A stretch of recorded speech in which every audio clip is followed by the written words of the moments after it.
नमस्कार दोस्तों, मैं नरेंद्र आपका एनके अकेडमी में स्वागत करता हूं। आज अपना पावर सिस्टम के अंदर टॉपिक रहेगा सर्किट ब्रेकर। जानते हैं सर्किट ब्रेकर क्या होता है? सर्किट ब्रेकर के अंदर इंपॉर्टेंट टर्म जहाँ से क्वेश्चन बनते हैं, अपने आज तक नहीं पढ़ा वो चीज जानेंगे, इंपॉर्टेंट पॉइंट को लेकर चलते हैं। तो सर्किट ब्रेकर क्या होता है? सर्किट ब्रेकर एक रिले के साथ में मिलकर सुरक्षा प्रदान करता है। एक सुरक्षा युक्ति है जो कि सर्किट ब्रेकर है, वो आप जानते ही होंगे थोड़ा बहुत। तो सर्किट ब्रेकर में कुछ डिफरेंट जानेंगे, कुछ अलग जानेंगे कि क्या अपने अलग जाना आज। तो ये रिले के साथ मिलकर सुरक्षा प्रदान करता है सर्किट ब्रेकर। ये फॉल्ट के समय क्या करता है? सर्किट को ओपन कर देता है। जब फॉल्ट होता है, जब शॉर्ट सर्किट होता है, तो क्या करता है? ये ओपन सर्किट कर देता है। तो ओपन सर्किट करता है तो इसके अंदर क्या होता है? इसके अंदर प्रोसेस होती है, इसके अंदर एक आर्क उत्पन्न होती है, यानी आग सी लगती है। तो उसको क्या बोलते हैं? उस प्रोसेस को क्या बोलते हैं? यहाँ से क्वेश्चन बनता है, उस प्रोसेस को बोलते हैं फील्ड इमिशन प्रोसेस, यानी फील्ड इमिशन प्रोसेस होती है। इसके थ्रू आपके सर्किट ब्रेकर के अंदर आर्क उत्पन्न होती है। उसका क्या नाम है? Field emission process, emission process. ये ध्यान में रखना है। फिर अपना नेक्स्ट पॉइंट है, आग के इंटरप्ट हो जाने के बाद में दोबारा आग लगना, तो यानी आग लग जाती है फिर दोबारा से आग लगती है, उसको बोलते हैं आर्क रिस्ट्राइक वोल्टेज, रिस्ट्राइक यानी आर्क रिस्ट्राइक बोलते हैं। और इसके थ्रू अपने उस समय में वोल्टेज उत्पन्न होते हैं, उसको बोलते हैं रिस्ट्राइक वोल्टेज। क्या बोलते हैं? रिस्ट्राइक वोल्टेज, यानी पुनः आग लगना, ये रिस्ट्राइक वोल्टेज यहाँ से ऑब्जेक्टिव बनता है बहुत बार।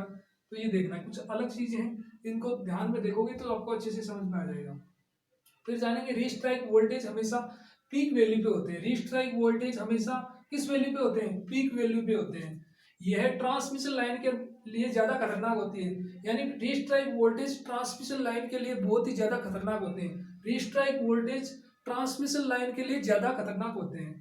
फिर अपना नेक्स्ट है, जब एसी सर्किट ब्रेकर में धारा 0 मान पर जाने से पहले ही आग बाधित हो जाए तो इसे करंट चॉपिंग कहते हैं। जब एसी सर्किट ब्रेकर, जब अल्टरनेटिंग सर्किट ब्रेकर हो, यानी एसी के अंदर सर्किट ब्रेकर कार्य कर रहा हो, तो धारा के 0 मान हो जाने से पहले ही आग क्या होती है?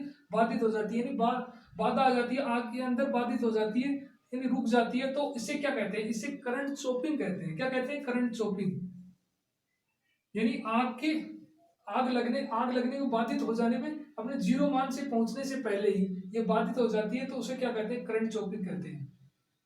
फिर अपना नेक्स्ट पॉइंट रहेगा EHV, extra high voltage line में इंसुलेशन, यानी इन एक्स्ट्रा हाई वोल्टेज की लाइन में इंसुलेशन करने के लिए किस चीज का ध्यान में रखते हैं? तो वो ध्यान में रखते हैं स्विचिंग ओवर वोल्टेज। किसका ध्यान रखते हैं? Switching over voltage.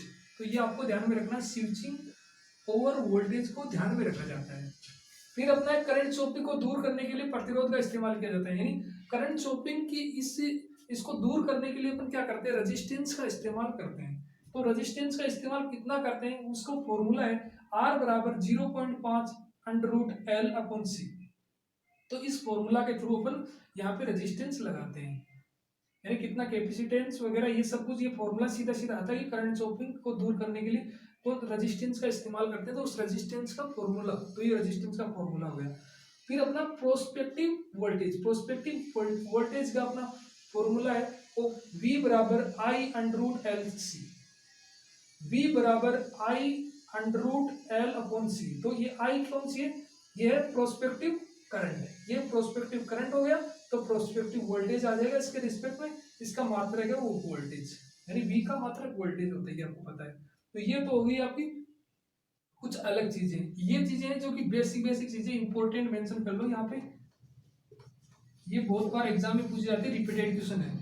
यानी ब्रेकिंग रेटिंग किस पे ली जाती है? ब्रेकिंग रेटिंग होती है वो होती है आपकी पीक वैल्यू पे। क्या पे होती है? पीक वैल्यू पे। फिर अपनी होती है मेकिंग रेटिंग, मेकिंग रेटिंग होती है वो भी होती है आपकी पीक वैल्यू पे। ब्रेकिंग रेटिंग होती है वो होती है आरएमएस वैल्यू। कौन सी होती है? ब्रेकिंग का मतलब होता है आरएमएस वैल्यू से, मेकिंग रेटिंग का मतलब होता है पीक वैल्यू से। ये ध्यान से नोट करना, breaking, RMS, making, peak value.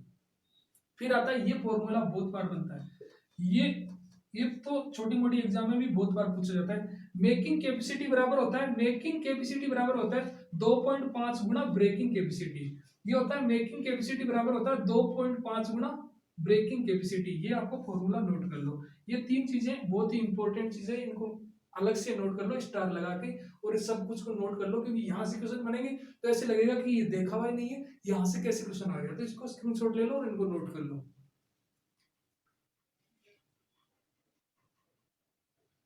तो ये सर्किट ब्रेकर से आपके इंपॉर्टेंट पॉइंट कंप्लीट हो गए। थैंक यू दोस्तों। अगर वीडियो अच्छा लगे तो लाइक एंड शेयर जरूर करें।